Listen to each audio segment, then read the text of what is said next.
the part that always seemed somewhat interesting to me was in this particular case, in this show, these men are being arrested for attempting to have sex with a minor.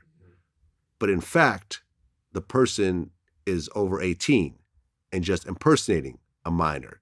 So although I do not condone this type of thing at all and believe that these type of men should be put away, but in this particular case, aren't they technically not breaking the law? They're just dealing with an impersonator. Well, they're technically breaking the law because the law and the courts have upheld that sting operations are viable and constitutional. It's like if somebody does a cocaine bust and they use fake cocaine for part of it. Okay, I got it. Or counterfeit money or illegal arms that are, not functional for the purposes of a demonstration or a sting operation. So it's the intent to commit the crime that counts.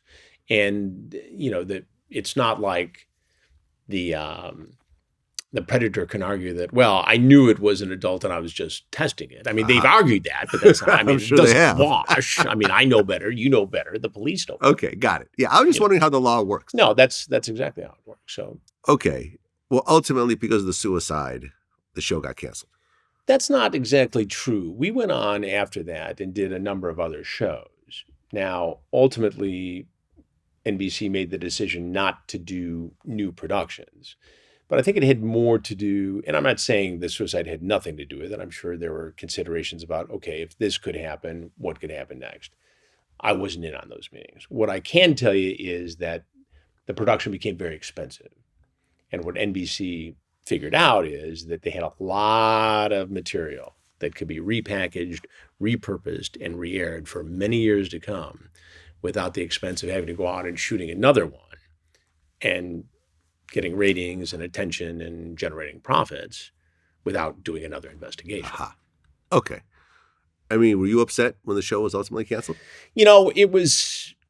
I thought we could go do more. I was ready to do some other topics at the time, quite honestly. It was one of those shows that became iconic for a lot of different reasons. I was attached to it. There were a lot of other things I want to do. I'm known for this, but it's still 2, 3, 4, 5% of my portfolio in reporting. Out of all the Emmys, none of them are for Predator. I'm not saying it wasn't Emmy worthy. Oh, you weren't getting all the Emmys for To Catch a Predator? No, everything else. Ah, okay. I didn't know that. So, I was game to do some other topics, which I was doing all along anyway. It's become iconic for all the reasons we know. It's important for all the reasons we know. But it is a small portion of what I did at 20 years at NBC.